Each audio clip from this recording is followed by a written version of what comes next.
জানিয়ে দিব এই মুহূর্তে আমাদের হাতে এসেছে গুরুত্বপূর্ণ আপডেট সংবাদের শিরোনাম। শুরুতেই থাকছে রিমান্ডে নেওয়ার সময় কারাগারে কার্যক্রম নিষিদ্ধ আওয়ামী লীগ নেতার মৃত্যু। এবারে জানিয়ে দিব নির্ধারিত সময়েই নির্বাচনের প্রত্যাশা জামায়াতের আমিরের। এদিকে একের পর এক হামলা হত্যাকাণ্ড, প্রশাসন নির্লিপ্ত কেন? আরও থাকছে গণমাধ্যমে হামলার দায় ছাত্র শিবিরের উপর চাপানোর ষড়যন্ত্রের প্রতিবাদ। সব শেষে জানিয়ে দিব তারেক রহমানের সংবর্ধনা অনুষ্ঠান আয়োজনের অনুমতি পেল বিএনপি। এতক্ষণ শুনছিলেন হাতে থাকা আপডেট সংবাদের শিরোনাম, এবারে বিস্তারিত। তবে তার আগে অনুরোধ রইল ভিডিওটিতে একটি লাইক এবং কমেন্ট করে জানিয়ে দিন ভিডিও সম্পর্কে আপনার মূল্যবান মতামত। আরও জানিয়ে দিন ভিডিওটি কোথা থেকে দেখছেন বা কোন জেলা থেকে দেখছেন। রিমান্ডে নেওয়ার সময় কারাগারে কার্যক্রম নিষিদ্ধ আওয়ামী লীগ নেতার মৃত্যু।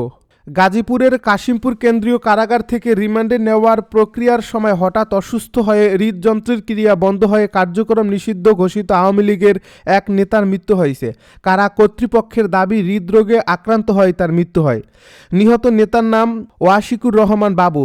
তিনি গোপালগঞ্জের টুঙ্গিপাড়া উপজেলার উত্তর বাঁশবাড়িয়া গ্রামের এনায়েতুর রহমানের ছেলে। রাজনৈতিকভাবে তিনি নিষিদ্ধ ছাত্রলীগের বাড্ডা থানা শাখার সাবেক সভাপতি ছিলেন এবং বাড্ডা থানা আওয়ামী লীগের যুব ও ক্রীড়া সম্পাদক হিসেবে দায়িত্ব পালন করছিলেন। কাশিমপুর কেন্দ্রীয় কারাগার 2-এর সুপার আল মামুন মৃত্যুর বিষয়টি নিশ্চিত করে জানান, রিমান্ডে হস্তান্তরের সময় বাবু হৃদরোগে আক্রান্ত হন এবং সেখানে তার মৃত্যু ঘটে।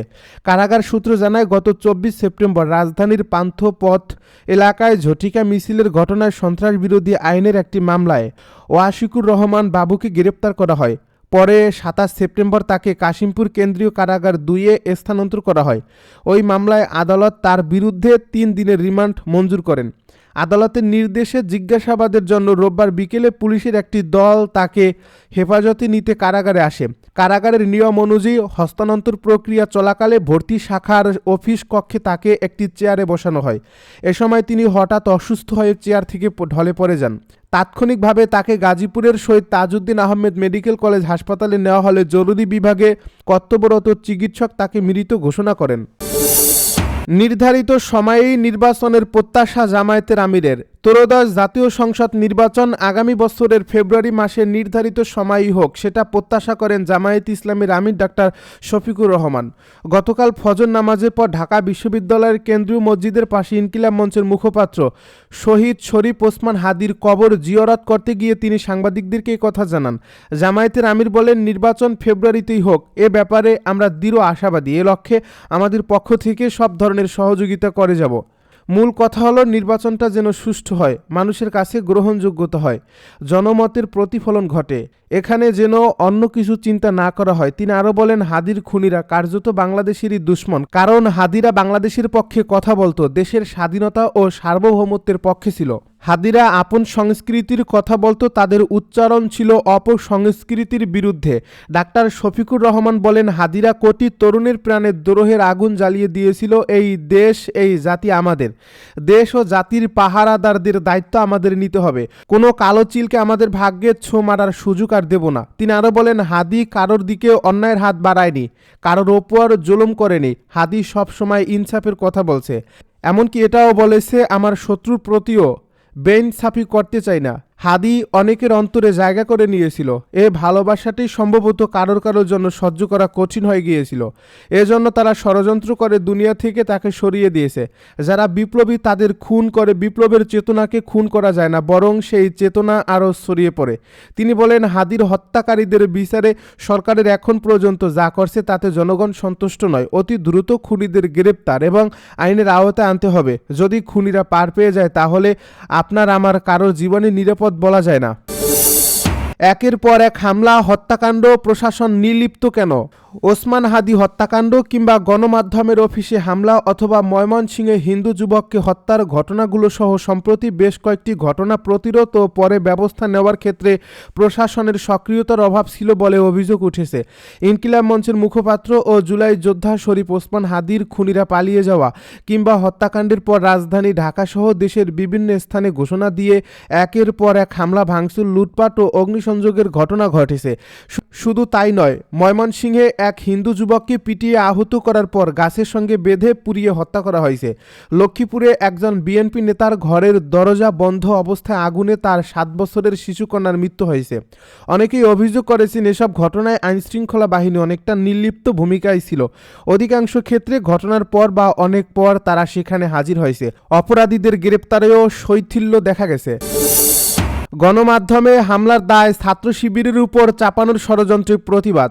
ইনকিলাব মঞ্চের মুখপাত্র ও আধিপত্য বিরোধী বিপ্লবী কণ্ঠস্বর জুলাই যোদ্ধা শহীদ শরীফ ওসমান হাদির শাহাদাতকে কেন্দ্র করে সংঘটিত জাতীয় দৈনিক ডেইলি স্টার ও প্রথম আলো এর কার্যালয়ে হামলার ঘটনায় পরিকল্পিতভাবে বাংলাদেশ ইসলামী ছাত্র শিবিরের উপর দায় চাপানোর চেষ্টা করা হয়েছে বলে তারা দাবি করছে। এ ঘটনার তীব্র নিন্দা ও প্রতিবাদ জানিয়েছে বাংলাদেশ ইসলামী ছাত্র শিবির। শনিবার ছাত্র শিবিরের পক্ষ থেকে এক যৌথ বিবৃতিতে তীব্র প্রতিবাদ জানান সংগঠনের কেন্দ্রীয় সভাপতি জাহিদুল ইসলাম ও সেক্রেটারি জেনারেল নুরুল ইসলাম সাদ্দাম। এ বিবৃতিতে ছাত্র শিবিরের নেতারা বলেন, ছাত্র শিবির সব সময় গণমাধ্যম ও স্বাধীন সাংবাদিকতার প্রতি শ্রদ্ধাশীল। গণমাধ্যমের উপর যে কোনো ধরনের হামলা মত প্রকাশের স্বাধীনতার উপর সরাসরি আঘাত। এ ধরনের কর্মকাণ্ড ছাত্র শিবির কখনোই সমর্থন করে না। অত্যন্ত উদ্বেগের বিষয় হলো একটি স্বার্থন্বেষী মহল পরিকল্পিতভাবে দৈনিক ডেইলি স্টার ও প্রথম আলো এর কার্যালয়ে সংঘটিত ভাঙচুর ও অগ্নিসংযোগের দায় ছাত্র শিবিরের উপর চাপিয়ে প্রকৃত ঘটনা আড়াল করার চেষ্টা করছে। আমরা এ উদ্দেশ্য প্রণোদিত অপপ্রচার, ষড়যন্ত্র ও অপরাজনীতির তীব্র নিন্দা ও প্রতিবাদ জানাই। নেতারা আরও বলেন, সম্প্রতি রাজশাহী বিশ্ববিদ্যালয় শাখার সভাপতি ও রাকসু ভিপি এবং জাহাঙ্গীরনগর বিশ্ববিদ্যালয় শাখার সেক্রেটারি ব্যক্তিগত বক্তব্যকে কেন্দ্র করে ছাত্র শিবিরের উপর দায় চাপানোর চেষ্টা করা হয়েছে। এসব বক্তব্য ছিল সম্পূর্ণ ব্যক্তিগত এবং সংশ্লিষ্টরা এরই মধ্যে বিষয়টি ব্যাখ্যা করেছেন এবং অনিচ্ছাকৃত স্লিপ অফ টাং এর জন্য দুঃখ প্রকাশ করেছেন। এটি ছাত্র শিবিরের কোনো অফিসিয়াল অবস্থান নয়। আমরা স্পষ্টভাবে ঘোষণা করছি, গণমাধ্যম বা কোনো সাংস্কৃতিক প্রতিষ্ঠানে সংঘটিত হামলার সঙ্গে ছাত্র শিবিরের কোনো সম্পর্ক নেই এবং এ ধরনের হামলা কোনোভাবেই সমর্থনযোগ্য নয়। আশা করি অপপ্রচারের কারণে সৃষ্ট ভুল বোঝাবুঝি দ্রুত অবসান হবে। তারেক রহমানের সংবর্ধনা অনুষ্ঠান আয়োজনের অনুমতি পেল বিএনপি। বিএনপির ভারপ্রাপ্ত চেয়ারম্যান তারেক রহমানের আগামী 25 ডিসেম্বর দেশে প্রত্যাবর্তন উপলক্ষে সংবর্ধনা অনুষ্ঠান আয়োজনে ঢাকা বিভাগীয় কমিশনারের অনুমতি পেয়েছে দলটি। রোববার রাতে বিষয়টি নিশ্চিত করেন বিএনপির মিডিয়া সেলের সদস্য সায়রুল কবির খান। তিনি জানান, দলের ভারপ্রাপ্ত চেয়ারম্যান তারেক রহমানের ঐতিহাসিক স্বদেশ প্রত্যাবর্তন উপলক্ষে সংবর্ধনা অনুষ্ঠান আয়োজনের জন্য লিখিত অনুমতি পাওয়া গেছে। রোববার রাত 8:30টায় বিএনপির সিনিয়র যুগ্ম মহাসচিব অ্যাডভোকেট রুহুল কবির রিজভীর কাছে এ সংক্রান্ত অনুমতিপত্র পাঠিয়েছেন ঢাকা বিভাগীয় কমিশনার শরফ উদ্দিন আহমেদ চৌধুরী। সায়রুল কবির আরও বলেন, চিঠিটি ঢাকা বিভাগীয় কমিশনার কার্যালয়ের স্টাফ জাহিদ হোসেন নয়াপল্টনে বিএনপির কেন্দ্রীয় কার্যালয়ে গিয়ে পৌঁছে দেন। সেটি গ্রহণ করেন বিএনপির কেন্দ্রীয় কমিটির সদস্য সাত্তার পাটোয়ারি।